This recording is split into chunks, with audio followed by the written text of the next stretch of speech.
be giving briefings in terms of election securities. How will it be different then? Yeah. Well, we'll do what's required by law.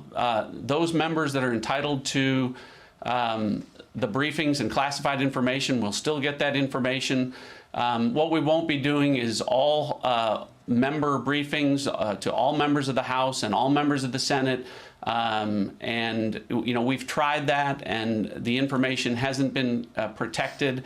And so we've implemented procedures where we'll primarily brief through written materials, but then we'll also provide briefings to the members that are entitled to it, as we've done before. And so make no mistake, Congress will be fully and currently informed as required by law. There's no issue with respect to that. We're going to do what we're supposed to do, but what we're also going to do is protect information from getting leaked for political purposes. It's just happened too much, and I won't stand for it. Yeah, let me get your take, really, on China in terms of the influencing campaign there that is underway. We know that there's a massive espionage campaign in terms of mining data from America and having perhaps the opportunity to blackmail people. How are they influencing federal and state and local representatives? Can you tell us about that? Well, as much as I can tell you is that, you know, what China is again doing at the local, state, federal level is engaging, and they attempt to lobby business leaders, elected officials, members of Congress, and to influence them. They try to do that overtly, but where they're not successful there, then they covertly coerce, intimidate, bully. They use middlemen and proxies to try and influence and ultimately blackmail in some cases or extort elected officials, business leaders, and others to support pro-China policies. And again, this is systematic and on a scale that no other country is doing. And so when we talk about malign foreign influence, multiple countries are engaged, but no one at the level that China is. Well, I want to take a break, and I want to come back and ask you about the John Durham criminal investigation. Director Ratcliffe, you have been on this program many times over the last 3 years as a congressman, and our audience is grateful to you for having exposed the truth to what was going on for that 2.5, 3 year period. Here's what you told me in December of 2019. When we come back, I want to talk about this. Let's roll that tape. What you have are FBI lawyers literally changing evidence to make false representations to the court to continue this counterintelligence investigation against the president.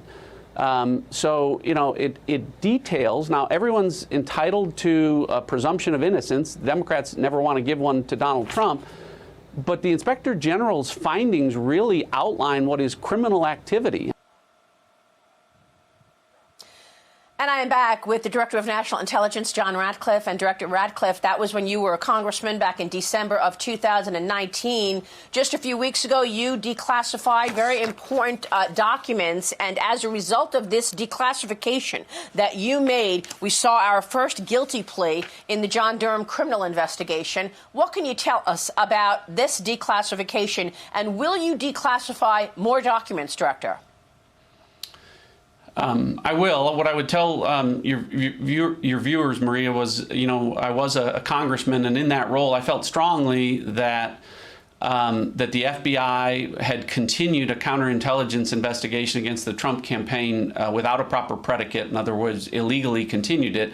And obviously, the Kleinsmith plea and the documents that I declassified in connection with that are related to that. The question now is, did the FBI have a proper predicate to begin a counterintelligence investigation at all? And that's the issue that John Durham is looking at. It's also the issue that I'm continuing to look at. If you remember, Maria, when I went through confirmation, I pledged to a bipartisan group of senators that I would look at all of the underlying intelligence surrounding the intelligence community's assessment of Russia's interference and this idea of Trump-Russia collusion.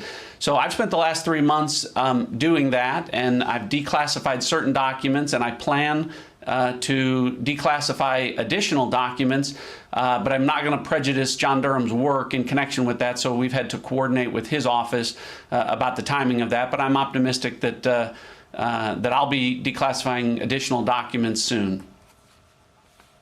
So you've spoken to John Durham then?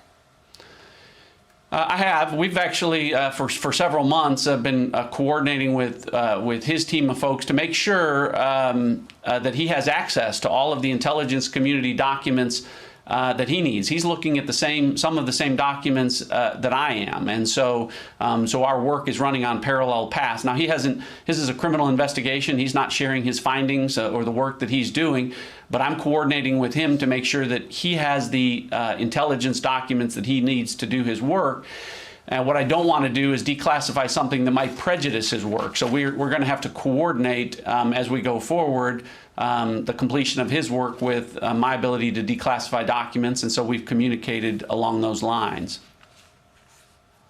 Director, I'm really glad that you clarified the reasons that you've changed the approach that you'll take in terms of speaking and communicating to Congress with regard to election security. You've clarified that for us, and we appreciate it. But my question about these leaks, we know that there were all of these leaks, and we know that right after you gave that briefing on July 31, selective leaks about Russia turned up in all the newspapers.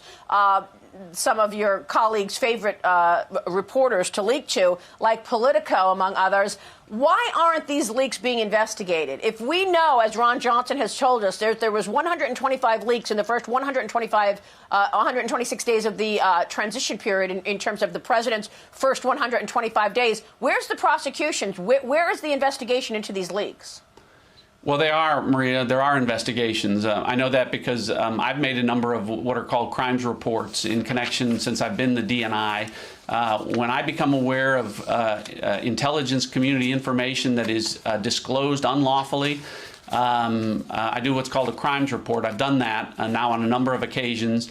And so those investigations are moving forward. Whether or not and the timing of any prosecutions, that would be something that the FBI would have to address, and I think that they will down the road. But to your point, Maria, it shows that this is one of the things that is very serious. It's obviously a violation of the law. It's a crime, but it puts at jeopardy our intelligence sources and methods. We're talking about lives of brave men and women who risk their lives to collect intelligence for our community to inform members of Congress and others. And when it gets leaked, it puts them at risk. It puts their lives at risk. It's why this is so profoundly important, and why I'm not going to let it go. And I'm going to continue to do the things that I can to ensure that we protect classified information and go after people that leak it. And I'll do that as long as I'm in this chair. Well, I appreciate that, and I know our audience appreciates your integrity, John Ratcliffe. Final question here. We know what China is trying to do, influencing various officials on the local, state, and federal level. Kevin McCarthy, the GOP leader, also told me that he's been trying to put together a China task force, but Nancy Pelosi will not allow her members to be on that task force.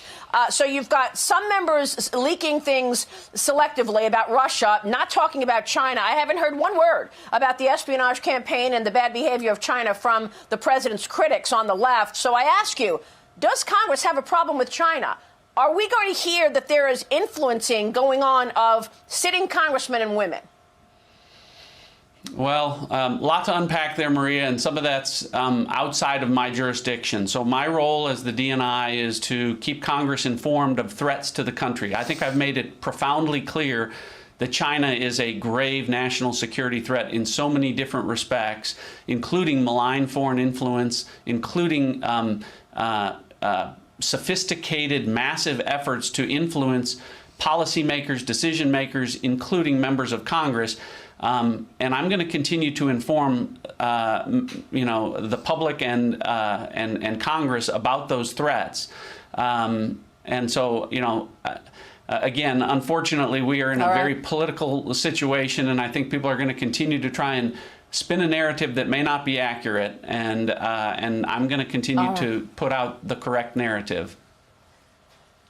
Director Ratcliffe, we so appreciate your time. I want to apologize to you and our audience for some issues we had with your picture. Once you do declassify that information, we hope you'll join us once again for a broader interview.